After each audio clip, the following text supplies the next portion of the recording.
Bismillahirrahmanirrahim. Alhamdulillahi wahda wassalatu wassalamu ala man la nabiyya ba'da wa ba'd.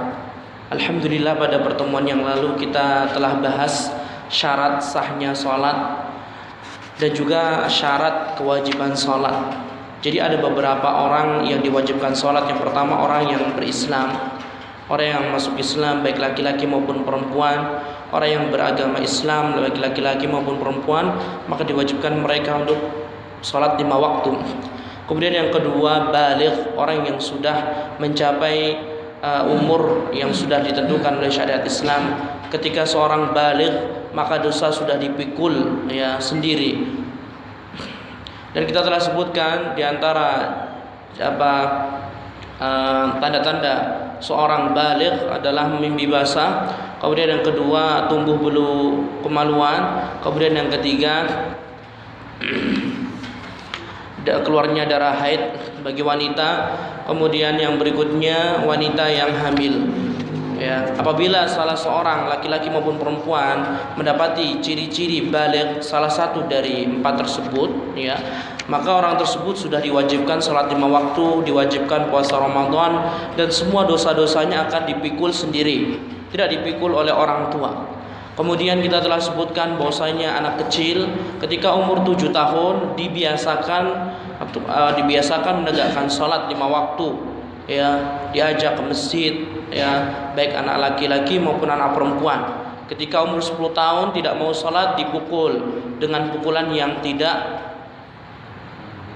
menyakiti, Kemudian kita telah sebutkan bahwasanya sholat juga diwajibkan kepada orang yang berakal. Ketika orang yang gila atau orang yang hilang akalnya, maka tidak diwajibkan baginya untuk sholat. Kemudian yang terakhir, syarat kewajiban sholat, yaitu kepada wanita yang tidak haid dan nifas, atau tidak dalam keadaan haid dan nifas. Karena seorang wanita apabila sholat dalam keadaan haid dan nifas, maka sholat tersebut tidak diterima oleh Allah, karena wanita tersebut dalam berhadas, Bapak, hadas besar. Wanita haid dan nifas itu dalam keadaan hadas besar, maka dilarang untuk sholat. Kalau mereka sholat, maka berdosa. Kemudian kita telah sebutkan syarat sahnya sholat. Kapan sholat seorang itu dikatakan diterima dan sah oleh Allah, sah dan diterima oleh Allah? Kapan sholat seorang dikatakan tidak sah dan tidak diterima oleh Allah Subhanahu wa taala? Kita telah membahas 4 syarat sahnya sholat. Yang pertama, syaratnya harus bersih dari hadas besar maupun hadas kecil. Nah, barang siapa yang lupa sholat, lupa nggak wudu atau mandi besar, maka sholatnya tidak diterima dan harus mengulangi. Kemudian syarat yang kedua, bersih dari najis. Barang siapa yang lupa, udah selesai sholat lupa, ternyata di pakaiannya ada najisnya, maka apa hukumnya, Bapak? Sholatnya apa? Sah. Pak Heru ingat ada catatannya. Sholatnya sah dan tidak perlu diulangi sholatnya. Kemudian apabila seorang ragu-ragu, misalkan punya 2 baju, yang satunya najis, yang satunya tidak najis, maka orang tersebut harus bersungguh-sungguh mencari mana yang tidak najis, mana yang najis. Kemudian yang syarat sahnya sholat yang ketiga, melihat tempat di mana dia sholat. Kita telah sebutkan bahwasannya pada asalnya semua di muka bumi ini sah sholat di atasnya, kecuali tempat-tempat yang dilarang oleh syariat Islam. Di antaranya yang pertama, di kandang onta. Tidak sah sholat di kandang onta. Barang siapa yang sholat di kandang onta, maka harus diulangi sholatnya. Kemudian yang kedua, kenapa ilahnya, ada yang mengetahui? Kenapa sebab dilarangnya sholat di kandang onta? Ada yang tahu? Karena itu tempatnya jin, setan. Sebagian ulama menjelaskan. Makanya ada juga kenapa kalau ketika kita makan, kalau kita selalu sering makan daging onta, maka ada sifat jin-jinnya, setan, sering marah dan yang lainnya. Itu illah atau hikmah kita dilarang sholat di kandang unta menurut sebagian ulama. Kemudian yang kedua, dilarang pula sholat di kamar mandi. Kamar mandi kita jelas ya tidak boleh. Bagaimana kalau misalkan kamar mandi zaman dahulu seperti kolam renang ya, orang-orang di situ mandi di situ, kemudian di sampingnya ada tanah sedikit atau lantai sehingga kita sholat di situ, maka hukumnya sah tetapi dibenci oleh Allah Subhanahu wa taala. Kemudian hukum sholat di kuburan. Tidak boleh sholat di kuburan. Barang siapa yang sholat di kuburan maka tidak sah sholatnya dan harus mengulangi. Walaupun kuburannya seluas 1 hektar, tetapi yang baru dipakai baru 500 meter persegi ya, maka tetap tidak boleh sholat di situ. Kemudian tempat sampah ya, tempat sampah atau tempat jagal ya, di situ karena kotoran. Nah, sehingga ditakutkan ada najis atau tidak ada najis. Yang jelas barang siapa yang sholat di samping tong sampah atau di samping tempat jaga, sah sholatnya tetapi dibenci oleh Allah Subhanahu wa taala. Kemudian bagaimana hukum sholat di tengah jalan, seperti sebagian kaum muslimin yang sholat ketika hari raya, mengadakan hari raya di tengah jalan sehingga mengganggu aktivitas jalan seperti biasanya, maka sah sholat mereka tetapi dibenci oleh Allah Subhanahu wa taala. Dan selayaknya seorang meninggalkan sesuatu walaupun dibenci oleh Allah. Karena surga milik siapa? Surga milik Allah Subhanahu wa taala. Allah Subhanahu wa taala akan memasukkan ke dalam surganya siapa saja. Ya. Maka kita harus membujuk ya, merayu, menghilangkan ya. Kalau misalkan walaupun makruh ya kita tinggalkan. Apa susahnya kita meninggalkan sesuatu yang makruh? Padahal bumi Allah sangatlah luas untuk dilaksanakan salat Idul Fitri atau Idul Adha. Kemudian salat di gereja atau tempat peribadahan orang-orang non-muslim, hukumnya apa? Dibenci juga, tetapi salatnya sah, tidak perlu diulang. Kemudian yang terakhir, salat di tempat peribadahan orang-orang musyrik atau tempat ya di sana terdapat setan-setan banyak sekali seperti pohon beringin dan yang lainnya, atau candi Prambanan dan yang lainnya, tempat-tempat yang di situ terdapat kemusyrikan, maka seorang dibenci sholat di situ. Kemudian yang keempat, syarat sahnya sholat adalah masuk waktunya sholat ya.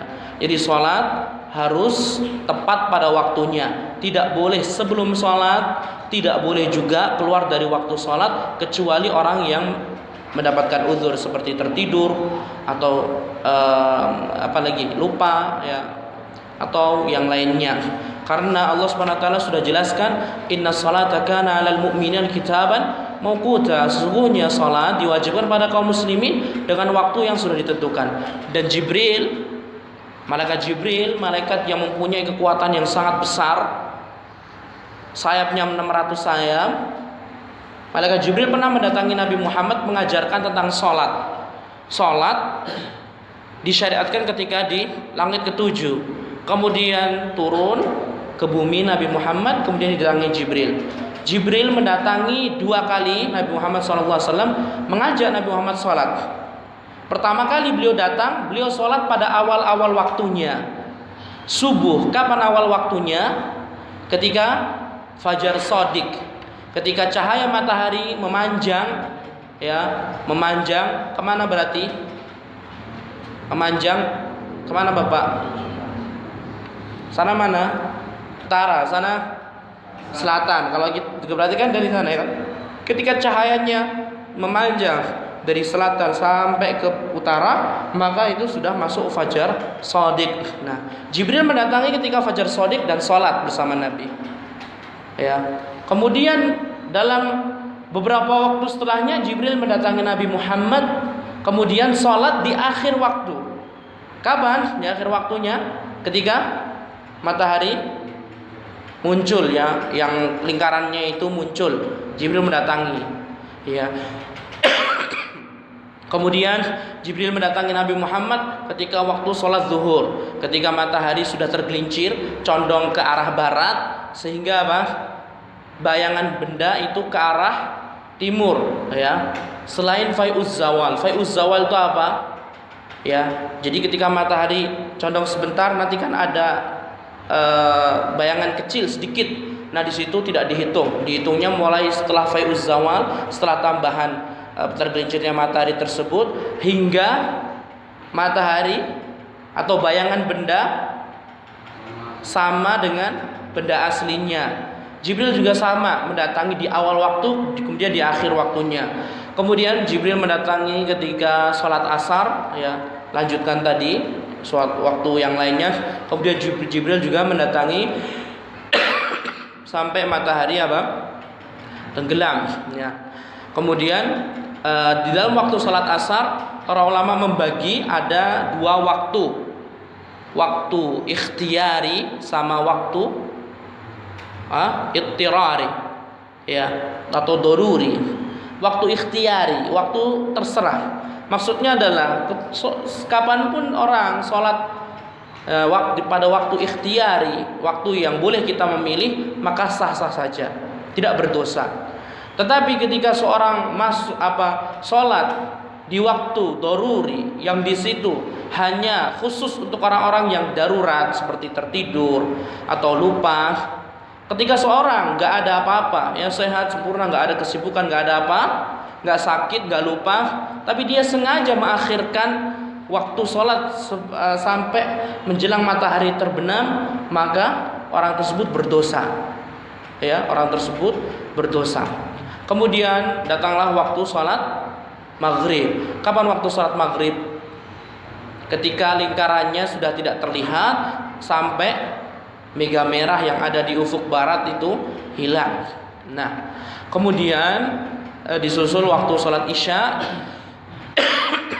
Kemudian disusul waktu sholat isya, dari mulai tenggelamnya mega yang merah tadi hilang sampai para ulama berselisih pendapat. Ada dua pendapat yang telah kita sebutkan. Yang pertama, waktunya sampai pertengahan malam, ya, sampai pertengahan malam. Berarti misalkan malamnya cuma 6 jam, kita bagi 3 jam 3 jam. Nah, waktu jam yang pertama 3 jam yang awal itu akhir dari waktu sholat. Barang siapa yang sholat lebih dari batas yang ditentukan pertengahan malam, maka orang tersebut berdosa, bahkan tidak diterima oleh Allah SWT, harus bertaubat. Nah, kemudian ulama yang lainnya membagi sholat isya sama seperti sholat asar. Ada waktu memilih, ada juga waktu doruri, ada waktu wajibnya sholat. Ya, atau tidak boleh dilakukan kecuali orang-orang yang tertidur atau lupa. Nah, barang siapa yang sholat di pertengahan malam awal, maka sah. Ya, tapi kalau lebih dari setengah malam, maka berdosa. Nah, kemudian Jibril mengatakan kepada Nabi Muhammad SAW, antara dua waktu tersebut adalah waktu sholat. Hendaklah kalian menegakkan sholat pada waktu-waktu yang sudah ditentukan oleh malaikat Jibril. Oleh karena itu Allah berfirman, Inna sholata kanat 'alal mu'minina kitaban mawquta. Nah, sesungguhnya sholat itu sudah ditentukan waktu-waktunya. Kemudian kemudian insyaallah pada pertemuan itulah murajaah singkat yang terpenting, ya. Kemudian syarat sahnya sholat yang kelima adalah istiqbalul qiblah. Menghadap kiblat. Perincian tentang sholat menghadap kiblat. Yang pertama, apa hukum sholat menghadap kiblat?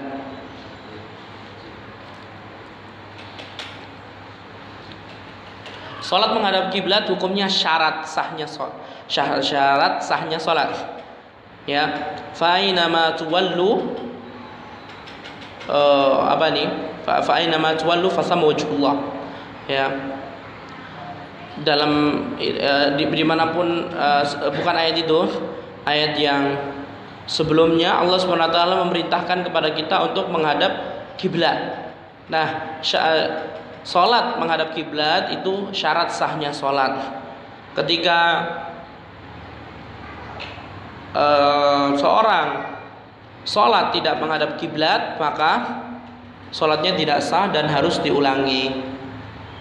Kemudian yang berikutnya, barang siapa yang melihat barang siapa yang melihat Ka'bah langsung, Ka'bah di hadapannya, maka orang tersebut wajib menghadap Ka'bah. Tidak boleh membelakangi. Jadi wajib.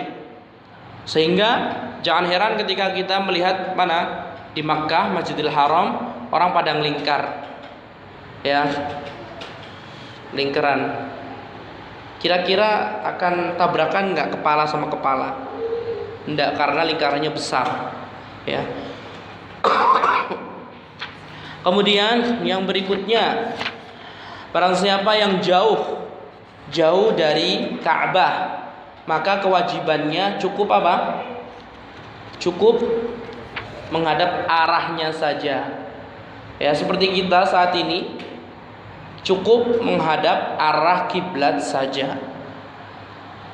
Perlu nggak kita menghadap kiblat, Bapak? Perlu. Perlu nggak kita langsung atau lurus dengan Ka'bah? Tidak perlu. Jadi perincian yang pertama, kalau seorang melihat Ka'bah langsung, sholatnya harus menghadap Ka'bah.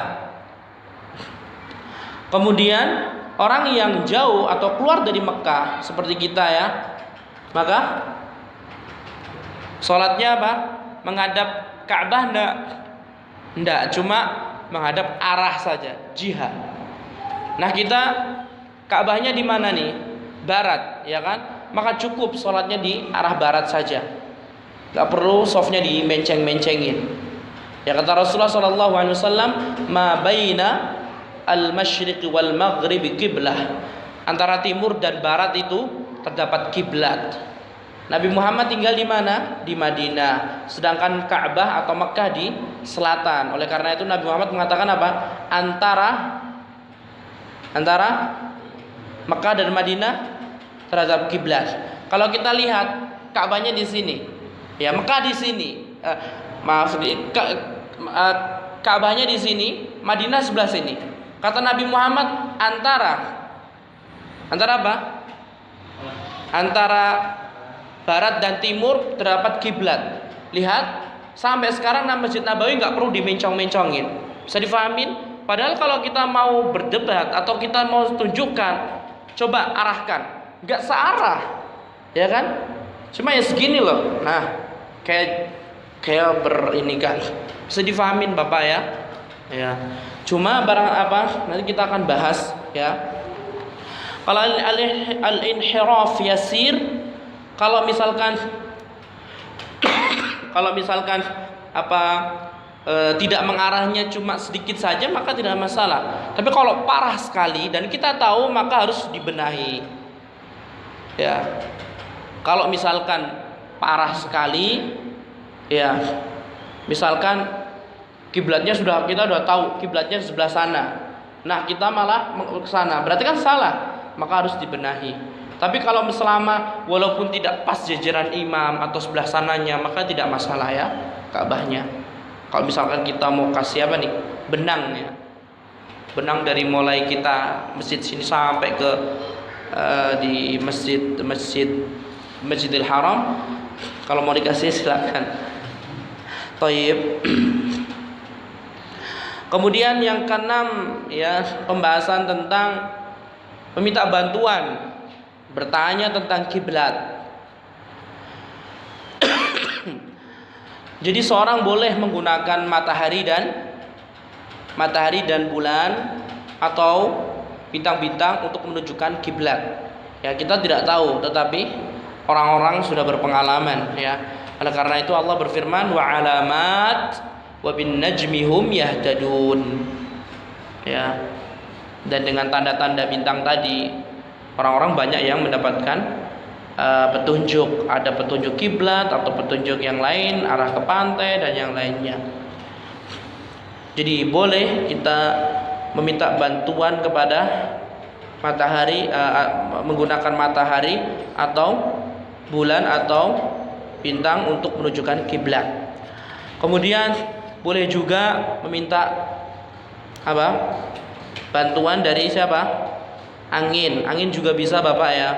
Jadi angin itu bisa menunjukkan arah kiblat. Ya, tapi kita harus belajar, enggak asal-asalan ya. Kemudian juga boleh kita menggunakan petunjuk melalui sungai yang besar seperti sungai Nil, sungai Efrat dan yang lainnya. Itu tidak penting buat kita ya, untuk orang-orang sana. Kemudian bagaimana dengan kompas? Bagaimana hukum menggunakan kompas? Hukumnya boleh ya, menggunakan kompas maka boleh. Jam saya ini ada kompasnya Bapak. Kalau mau dicek nanti kita bisa ngecek mana nih kiblatnya ya. Kemudian boleh juga meminta bantuan kepada orang yang yang adil, siqah. Misalkan kita lagi berpergian, kita nggak tahu mana arah kiblatnya, kita tanya. Misalkan ada tiba-tiba ada orang yang ada yang orang jenggotan, peci, pakai gamis. Kita lagi safar, tanya, Pak, kiblatnya mana? Kiblatnya arah sana Mas. Nah, boleh nggak hukumnya? Boleh ya. Kemudian bagaimana kita bertanya kepada orang yang melakukan dosa besar? Ya, misalkan kita sampai Jakarta, kemudian kita tahu dia itu orangnya melakukan dosa besar, minum khamr dan yang lainnya. Bagaimana hukumnya? Tidak diterima. Ya, ngapain kita tanya sama dia? Masih banyak orang yang yang lebih baik, yang tidak melakukan dosa besar. Kemudian ya bagaimana meminta bantuan kepada orang kafir, orang non muslim, Pak. Oh, mohon maaf, kiblatnya mana ya? Kita tahu dia orang kafir, ada salibnya di sini. Mohon maaf, kiblatnya di mana? Boleh nggak bertanya? Nggak boleh Bapak. Ngapain kita bertanya? Pasti banyak yang lain. Lawang apa? Orang muslim yang bermaksiat saja tidak diterima, apalagi sedih pahamin ya. Kemudian wajib juga kita memperhatikan mihrab ya. Mihrab ini apa sih mihrab? Mihrab itu tempat imam. Zaman dulu, zaman Nabi tidak ada, di sini nggak ada. Makanya sebagian ulama ada yang ada yang berpendapat mihrab seperti ini tidak dianjurkan. Zamannya Nabi tidak ada. Atau misalkan kita bisa mengetahui dengan sajadah, soft sajadah. Kalau misalkan kita ke Jakarta juga bisa melihat ininya, bisa dipahamin kan ya? Itu juga.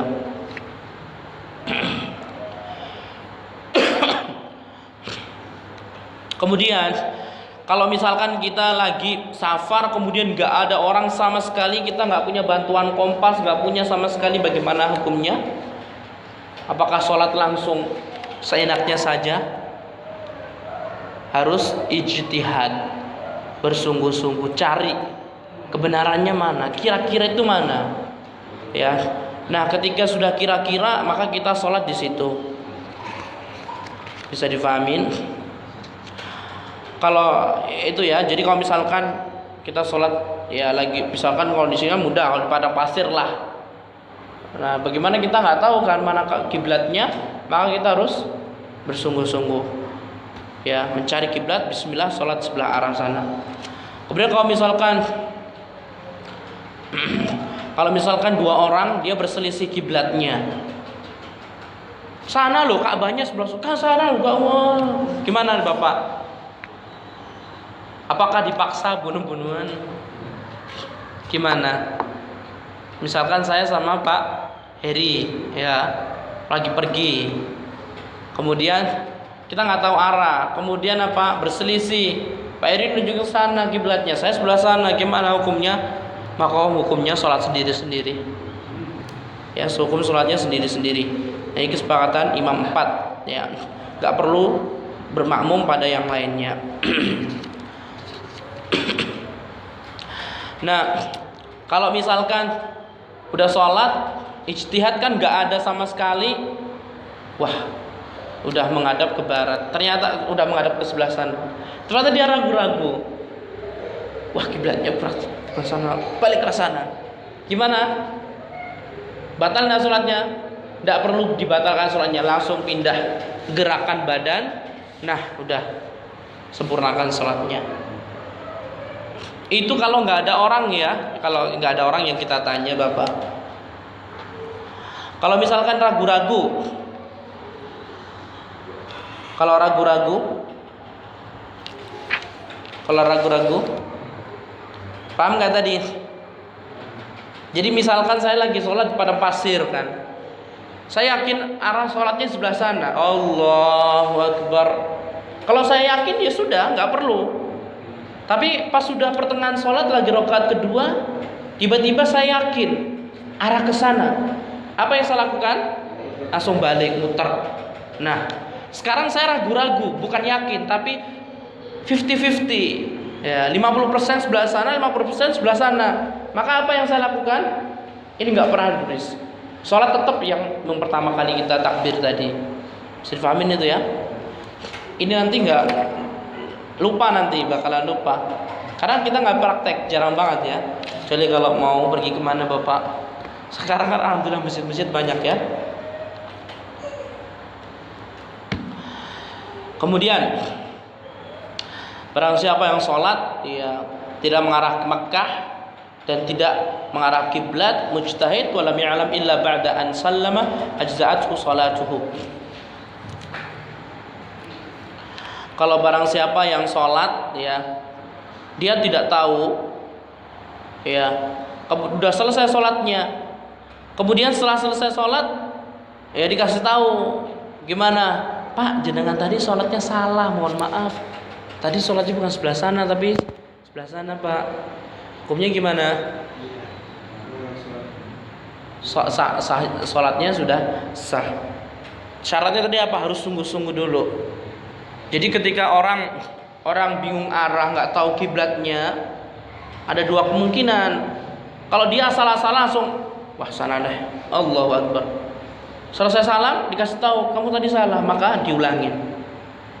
Tapi orang udah sungguh-sungguh lihat, oh sana kira-kira sebelah sana, ya diperkirakan gitu Bapak. Akhirnya keputusan sebelah sana lah, Allahu Akbar. Setelah selesai salam, datang orang ngasih tahu, jenengan tadi sholatnya salah arah, maka hukumnya apa? Sah sholatnya. Jadi ada perbedaan apa? Gimana Bapak? Apa? Gak perlu diulang, karena tadi dia sudah yakin, ya. Dan ini pendapatnya mayoritas ulama. Ya walaupun ada sebagian ulama yang berpendapat sebagian kecil suruh ngulang. Ya, karena mayoritas ulama tadi apa? Sudah. Karena Allah mengatakan fa ainama tuwallu fathamma wajhullah. Dimanapun kamu berada, di situ ada wajah Allah Subhanahu wa taala. Itu diuntukkan atau dipraktekkan ketika kita nggak tahu sama sekali. Kalau kita tahu kiblatnya arah sana, maka kita wajib. Kalau kita menyelisih kiblat, maka tidak sah sholatnya. Ya, sehingga ya orang sholat yang nggak kenal arah kiblat langsung sholat, maka sholatnya tidak sah, perlu diulangi. Tapi kalau misalkan dia sudah bersungguh-sungguh, ya bersungguh-sungguh, nah baru selesai salam ada orang, jadi tadi sholatnya salah, maka nggak perlu diulangi. Tapi kalau lagi sholat Allahu Akbar, dikasih tahu Pak sholat sana gitu, kita nggak usah jawab, langsung aja ya, langsung jawab. Kalau ragu-ragu, sana 50%, sana 50%, mana? Pertama kali yang takbiratul ihram, ya. Kalau dua orang berselisih tentang kiblat, sholat sendiri-sendiri, taib. Itu ya, itu orang-orang yang diwajibkan menghadap kiblat. Kemudian ada tempat-tempat yang seorang yasqut, jadi nggak perlu menghadap kiblat. Kapan? Yang pertama, man taharral qiblah wa lam yatayaqqan bi syai'in. Ya, barang siapa yang mencari kiblat bersungguh-sungguh, mencari kiblatnya mana, tapi dia tidak yakin, ya maka orang tersebut sholat dimanapun dia berada, sama seperti yang tadi. Jadi barang siapa yang sudah bersungguh-sungguh mencari kiblatnya arah mana, kemudian sholat, selesai salam dikasih tahu jangan salah sholatnya Pak, maka sholatnya tetap sah. Ya. Kemudian yang kedua, orang yang tidak mampu menghadap ke arah kiblat, maka sholatnya iya di tempat itu. Contohnya apa ini Bapak? Orang yang sakit, kalau misalkan kita minta sama dokternya, suster tolong dipindahkan ke menghadap kiblat, dan maka tidak apa-apa. Tapi kalau nggak bisa, maka sholat pada waktu itu juga. Kalau semuanya tidak bisa kecuali mata, apakah orang tersebut wajib sholat Bapak? Wajib sholat. Kita sudah sebutkan kemarin ya. Kemudian kalau misalkan lagi takut, sangat ketakutan waktu perang atau gempa bumi atau yang lainnya, kemudian pokoknya kalau ada suatu kejadian tapi kita nggak tenang sholatnya, maka sholat dimanapun atau ke arah manapun tidak apa-apa. Kayak misalkan perang zaman dahulu, ketika waktu sholat tiba, ya sudah, sholat di atas kendaraan. Kecuali kalau misalkan kita yakin apa? Yakin perangnya selesai sebelum waktu sholat berakhir, maka kita nggak perlu sholat di atas kendaraan. Karena sholat wajib pada asalnya sholatnya di atas tanah, nggak boleh di atas kendaraan. Kemudian itu terus bagaimana sholat di atas kereta, di atas pesawat, kemudian di atas perahu. Nah, kalau sholat sunnah maka tidak apa-apa kapanpun dimanapun dia mengarah, maka tidak apa-apa. Dan ini kesepakatan para ulama. Tapi usahakan kalau mau sholat sunnah tahajud atau sholat sunnah duha, sholat sunnah rawatib, maka kita takbiratul ihram, usahakan menghadap kiblat. Setelah itu baru dimanapun arahnya, maka tidak apa-apa. Terus bagaimana sholat wajib di atas kendaraan? Sholat wajib di atas kendaraan tidak boleh kecuali orang yang uzur. Yang uzurnya gimana? Uzurnya gimana? Kayak yang sudah saya jelaskan tadi Bapak. Kalau misalkan kita sampai di stasiun atau di bandara, itu waktu sholat masih ada, maka nggak perlu kita sholat di atas pesawat. Sholatnya diakhirkan, di jamak takhir, atau di jamak takdim. Nanti akan datang penjelasannya. Misalkan mau pergi ke Jakarta, dari mana? Nah, atau misalkan dari kereta, atau yang pokoknya tempat-tempat yang kita nggak mungkin turun dari alat transportasi, maka baru kita sholatnya di situ. Kemudian sholat di atas perahu boleh tidak Bapak? Boleh juga. Sholat di atas pesawat boleh juga. Ma'al qiyam bi arkani hasbul istita'ah. Wa yaduru ma'a haitsu darat. Sama juga. Saya pernah sholat di atas pesawat, serem Bapak. Yang lebih serem lagi ketika ketika sujud atau ruku. Kalau berdiri tidak terlalu. Kalau pesawat besar dan tidak semua pesawat ada menyediakan tempat sholat. Kayak seperti Saudi Airlines, itu ada tempat kecil buat sholat, musola kecil. Kita sholat di situ. Kalau pesawat lain walaupun mau haji nggak disediakan tempat sholat. Sholatnya di mana? Iya di tempat duduk situ. Kalau tidak bisa menghadap kiblat, ya di situ. Menghadap kapan pun tidak apa-apa. Kalau misalkan kita mau kemana nih? Mau ke Surabaya. Surabaya ke arah mana? Timur. Kalau kita bisa berdiri menghadap kiblat silakan. Kalau nggak bisa, kalau di pesawat nggak mungkin kita berdiri kecuali yang ada musolanya. Sehingga kapan? Kalau kita takut waktu sholat akan habis, sholat di waktu itu juga, dimanapun ya arahnya. Tapi kalau kita yakin insya Allah nanti sampai tempat tujuan di bandara ini nanti jam sekian kita bisa sholat, maka sholat ketika sampai di bandara. Ada itu ya untuk pembahasan sholat di atas kendaraan. Kemudian sholat di dalam Ka'bah. Boleh tidak sholat di dalam Ka'bah?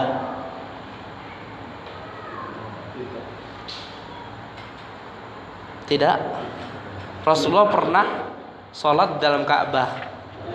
Ya boleh. Jadi sholat dalam Ka'bah itu boleh. Tapi untuk orang-orang tertentu sih, karena melihat maslahat. Kalau misalkan setiap orang boleh masuk ke Ka'bah, nanti hancur Ka'bahnya. Tapi kan ada hikmah lain. Hajar Ismail itu termasuk apa? Ka'bah. Kalau misalkan sini dipajang poster yang tidak ada makhluk bernyawanya, dikasih tahu, itu bisa. Orang-orang apa? Sholat di Hajar Ismail. Kemudian sholat di atas Ka'bah. Gimana hukumnya? Pernah nggak kejadian? Ya belum ada. Ya Ka'bah itu Bapak, Ka'bah itu yang apa namanya, kainnya itu diganti setahun sekali. Kapan digantinya? Digantinya ketika orang-orang ketika hari Arafah. Jadi orang-orang jamaah haji udah pada pergi semuanya di padang Arafah, di Mina, semuanya berkumpul di sana. Kan Mekah sepi. Ya kecuali orang-orang yang tawaf biasa kecil yang menunaikan haji. Nah di situ Ka'bah diganti. Jadi kain atau bajunya Ka'bah itu diganti setahun sekali. Cara gantinya gimana? Ada orang yang naik. Jadi Ka'bah itu kotak toh ya, yang tinggi itu, atasnya itu juga ada cor-corannya. Nah pertanyaannya, boleh nggak kita sholat di atas Ka'bah? Boleh. Boleh nggak kita sholat di bawah di dalam Ka'bah? Boleh. Sehingga pertanyaannya apa? Pernah nggak? Masih ingat nggak Bapak? Dulu sempat ada apa namanya, lingkaran itu loh. Pernah dapat infonya enggak? Jadi samping Ka'bah itu ada tawaf yang muter itu loh. Apa itu yang namanya itu, lupa. Pernah tahu Pak Ustaz? Misalkan ini kotak Masjidil Haram besar, Ka'bahnya di tengah. Kemudian ada putaran itu loh, lantai. Apa ya namanya itu? Bukan. Tempat khusus untuk tawaf yang pernah dibangun sama Bin Laden. Setelah itu dihancurin, dibubarin semuanya. Contoh realnya lah, ini pertanyaan ini kita harus jawab. Kenapa? Kenapa? Karena Masjidil Haram itu tingginya melebihi Ka'bah. Ya kan? Kalau kita berpendapat sholat di atas Ka'bah atau melebihi Ka'bah itu tidak boleh, berarti sholat di lantai paling atas di Masjidil Haram nggak boleh, nggak sah. Bisa difahami itu nggih? Nah itu dia. Jadi apa hukum sholat dalam Ka'bah? Boleh. Sholat di atas Ka'bah? Itu selesai. Ya rukun syarat sah yang keberapa? Syarat sah sholat yang keberapa? Keberapa Pak Heru? Yang berapa tadi yang kita sudah bahas? Istiqbalul qiblah itu yang kelima. Jadi syarat sahnya sholat itu harus menghadap kiblat. Itu poin yang kelima. Kemudian yang keenam, yang terakhir, syarat sahnya sholat. Syarat sholat itu diterima, syaratnya apa? Yang terakhir adalah satrul aurah, menutup aurat. Menutup aurat. Apa hukum menutup aurat? Wajib, syarat sahnya sholat. Ya kalau sehari-hari wajib, tapi kalau dalam sholat syarat sahnya sholat. Nah, kemudian aurat laki-laki dari mana sampai mana? Dari pusar sampai lutut. Di sini tulisannya ma baina as-surrati war rukbah. Sebagian berpendapat ma, antara. antara pusar dengan lutut. Kalau misalkan seorang buka bajunya, terlihat pusarnya, maka belum terlihat auratnya. Bisa difahamin? Tapi alangkah baiknya pusarnya diataskan. Jadi pusarnya ditutupin. Kalau misalkan jenengan ini kebiasaan ya. Kalau kebiasaan orang-orang tua ya, kalau anak muda mungkin jarang ya. Anak muda kan lebih cenderung ke style ya kan ya. Jarang anak muda yang membuka pakaian bajunya. Kecuali mereka habis selesai olahraga, futsal atau main bola baru mereka cepat bajunya. Nah, ketika kita membuka bajunya ya, maka usahakan tertutup antara pusar dengan lutut karena itu aurat. Ya, usahakan pusarnya tidak kelihatan. Ya, untuk kehati-hatian keluar dari perselisihan para ulama. Sebagaimana juga lutut juga.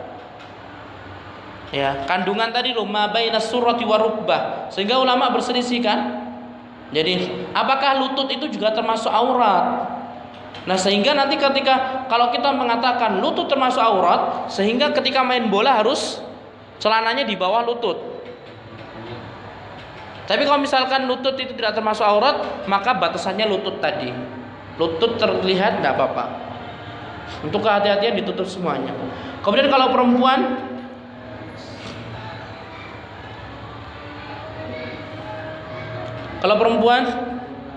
Kalau perempuan semuanya aurat ketika sholat ya, kita bahas tentang sholat, semuanya aurat kecuali wajah dan telapak tangan.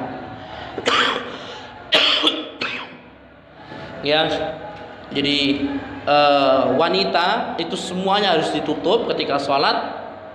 Mau pakai mukena, mau pakai jubah, mau pakai apa, semuanya harus tertutup kecuali muka dan telapak tangan. Ingat Bapak, telapak tangan. Jadi kalau misalkan ini kelihatan, maka tidak menutup aurat. Jadi telapak tangan cuma ini toh, seakan sampai segini. Nah kalau misalkan ketutup semuanya di sini nggak apa-apa. Kalau misalkan ketutup semuanya kayak ibu-ibu biasanya kan cuma ini toh kan ya, mukenanya semuanya ini, maka nggak apa-apa. Bisa difahamin? Kalau takbir jangan terlalu tinggi-tinggi, nanti mentang-mentang cuma pakai rukuh, pakaiannya nggak panjang ya kan, sehingga terlihat ya, perlu dihati-hati itu. Kemudian untuk laki-laki bagaimana hukum menutup dua pundak? Ya, di sini para ulama berselisih, tetapi pendapat yang kuat adalah wajib menutup pundak. Ya, wajib menutup pundak. Sebagian ulama berpendapat tidak wajib. Sehingga kalau jenengan habis main bola, sholat maghrib, ya, mentang-mentang pakai sarung, sehingga sarungnya dari sini sampai lutut, sininya terbuka. Gimana hukumnya? Kan tadi ada dua pendapat ulama. Yang kuat mana? Syarat, jadi harus ditutup. Bisa difahamin? Mbak Tanto? Ya. Oleh karena itu, ketika sholat, ya, jamaah umrah atau jamaah haji harus menutup. Kadang orang itu karena saking nggak tahu ilmunya, kan tawaf kan surahnya sini kebuka. Ketika selesai tawaf, ini masih kebuka sholatnya. Kalau udah selesai tawaf harus ditutup. Ya, menutup kedua pundak ini hukumnya wajib. Syarat sahnya sholat menurut pendapat yang kuat. Kemudian apa hukum ketika sholat pakai pakaian yang bagus? Ya, hukumnya apa Bapak? Sunnah. Innallaha jamilun yuhibbu al-jamal. Sesungguhnya Allah itu maha indah dan menyukai sesuatu yang indah. Pakaian yang indah dipakai. Kemudian bagaimana wanita pakai cadar ketika sholat? Kemana? Wanita pakai cadar ketika sholat, ditutup wajahnya. Kalau tidak ada orang non mahramnya, bukan mahramnya, maka dibuka. Kalau tidak ada, kalau ada mahramnya tidak apa-apa dibuka. Tapi kalau misalkan orang asing harus ditutup. Jadi wanita pada asalnya ditutup semuanya kecuali wajah dan telapak tangan. Nah, yang perlu diperhatikan itu adalah wajah itu di mana? Wajah itu sampai sini, Bapak. Nah, kebanyakan wanita itu ketika pakai ruko sampai segini. Ya, itu dijelaskan para ulama. Ini bukan wajah, ini udah aurat sini. Ya. Jadi kalau pakai jilbab ya bagusnya sampai sini. Kalau nggak mau ya pakai cadar. Kalau pakai cadar kan tertutup tuh kan. Sekarang kalau pakai jilbab kemudian sininya karena pakai peniti serta sini, kelihatanlah sini. Ini udah dijelasin sama ulama. Ini aurat. Yang bukan aurat itu wajah dari mulai sini loh, wajah. Kan kita sudah pernah membahas kan? Wajah itu dari mana? Dari tumbuhnya rambut biasa sampai ujung sini loh, jenggot sini. Ya di bawah sini bukan wajah. Kenapa? Karena nama wajah dalam bahasa Arab itu yang nampak, yang kelihatan. Sekarang kalau saya berhadapan sama Pak Tanto, jenengan tahu nggak kalau di bawah sini, di bawah saya ada adang-adangnya? Nggak tahu. Maka di sini bukan wajah sebutnya, ya, sehingga harus ditutup. Itu yang perlu diperhatikan nanti ketika sholat. Kemudian sholat dengan baju yang diharamkan. Contohnya seorang sholat dengan kain sutra. Apa hukumnya? Apa? Haram. Tapi kalau kejadian sholatnya pakai kain sutra, sah nggak sholatnya? Sah, tapi orang tersebut berdosa. Sama seperti apa? Ya, air butuh dengan itu ya. Kemudian sholat dengan baju ghasab. Ya, maksa orang. Kamu harus ngasih baju kamu ke saya, kalau enggak saya pukul kamu. Ya, ditodong. Gimana hukumnya? Iya, sah juga, tapi haram juga, nggak boleh seperti itu ya. Kemudian sholat yang al-urah, sholat yang tidak memakai baju celana sama sekali, atau orang yang telanjang jika dia tidak mendapati apa? Sesuatu, gimana hukumnya? Misalkan dihukum waliyadzubillah, ketangkap sama orang kafir sehingga dilucuti semuanya, ya, nggak pakai celana, nggak pakai ini semuanya. Apakah ditinggalkan sholatnya? Tidak boleh ditinggalkan. Selama orang tersebut masih Islam, wajib sholat. Selama orang tersebut sudah balik, maka wajib sholat. Selama orang tersebut berakal, walaupun di dalam penjara, maka wajib sholat. Ya, maka orang tersebut sholat dalam keadaan yang ya seadanya. Ya. Kemudian apakah orang yang sholat dalam keadaan telanjang perlu berdiri? Kalau berdiri kelihatan kemaluannya, ya kan? Ya, pendapat yang kuat juga harus berdiri, tetap berdiri. Ya, jadi al-urah, orang yang telanjang, yusalluna jama'atan saffan wahidan.